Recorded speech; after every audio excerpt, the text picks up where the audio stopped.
Welcome everyone, this is Garrett Green Gaming, and today I want to talk about the Stop Killing Games movement.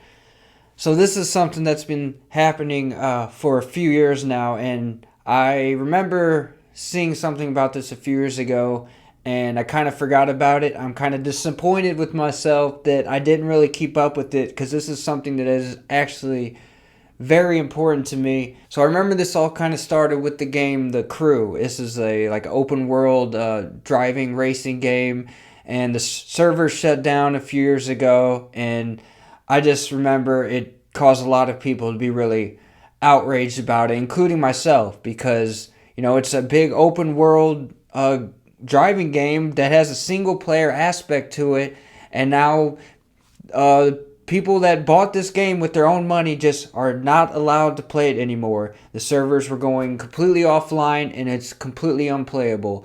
And I always consider this like theft. You're stealing something that I bought with my own money. And I already know the arguments against that is you're paying for a license. You're not buying the game. You don't own the game. And I always just that argument always just infuriated me so much. I don't give a shit what you call it. If I buy the game, I own the game, I lease the game, I rent the game. Bullshit. I spent my own money on a product. I should be able to use it whenever I want. Especially something like video games where, people want to go back and play, their favorite games from years ago. And, I can go back and play old Nintendo NES games from the 1980s. I can go play my PlayStation 1, PlayStation 2 games. You can never take that away from me. Those games are on disc, and as long as I, take care of the disc, take care of my property, I will always be able to play those games.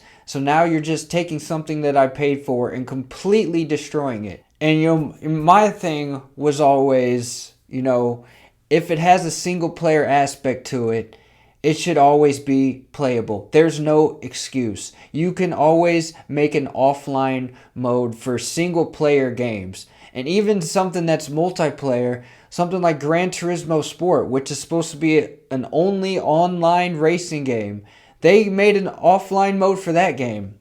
So there's no excuse for something like The Crew to not be able to have an offline mode. It all comes down to, greed in the end. They don't want to take the time or effort to create an offline mode, and I refuse to believe that it is some enormous task to just create an offline mode for this game that is so hard that it's not feasible to do for this large billion-dollar corporation in Ubisoft. I refuse to believe that. You cannot convince me otherwise. But when we talk about the Stop Killing Games movement, they actually go a step further than that. They don't just consider this single-player only games. They consider, all games. Live service, only online, only multiplayer games. And when I think of that, the first thing that comes to mind is a game like Helldivers 2. That's a game I've been really enjoying. I put over 100 hours into it the last couple of years since it released. And when I think about Helldivers, it is a game that is purely run on the servers. It needs the servers. It needs the developers to keep updating it, because the whole game is based on this cooperative effort of saving Super Earth and going to these planets and fighting all these new enemies that are hopping from planet to planet. And it's a game that needs the servers. I never thought a game like that will survive forever, because it's a game that needs the developers to keep updating it, and it needs the servers for a game like that. It's only online, it's only multiplayer.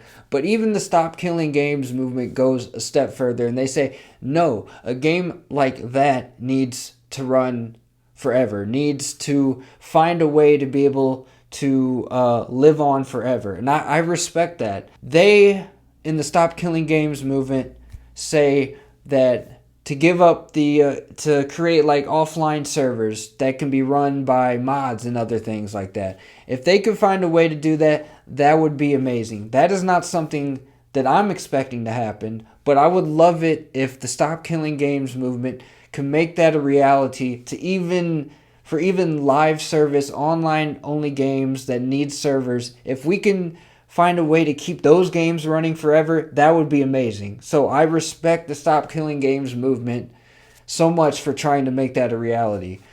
But at the very least, we need single player games, or games that have a single player aspect that could be played by yourself. Those games need to live on forever. There's no excuse to not have an offline mode for games like that. That's what I want out of the Stop Killing Games movement. If anything else, we need to create offline modes for all these games. So just to update, I kind of went through my whole thoughts on that. But there was a petition.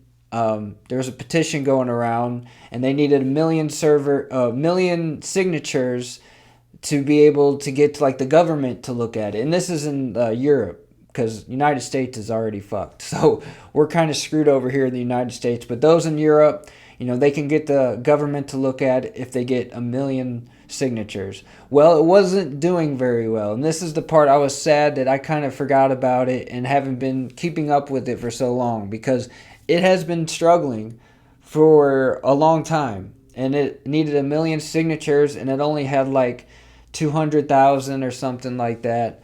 And then all of a sudden, this whole drama broke out. And I don't want to get into the whole drama, but apparently, the creator of Stop Killing Games movement finally made this video about this guy, Pirate Software, who kind of shitted on the whole movement. And he did this a long time ago.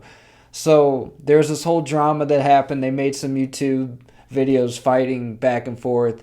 And it just made this whole thing blow up. And now it just literally today or yesterday, it reached over 1 million signatures. So now that's where we're at. We're at the point where it got 1 million signatures. So hopefully this movement continues forward and we get some traction with this, because I want my games to last forever. I can go play my PlayStation 2 games. I got a whole case of physical discs from the PlayStation 2, PlayStation 3 era that I could go pop in my PlayStation 2 right now and play. And as long as I keep, the CDs in good shape, I'll be able to play it for as long as I can. And that's what we need. So anyway, that's just my quick thoughts on it. I'm kind of disappointed in myself that I haven't kept up with this more, because this is something that is actually really important to me. I'm always in favor of consumer rights and more consumer control, because as we just seen with Microsoft, these corporations will screw you over any chance they get. Any little cent they could squeeze out of you, they will do it. And then they will kill your games. They will cancel games, destroy studios, and then they will take servers offline.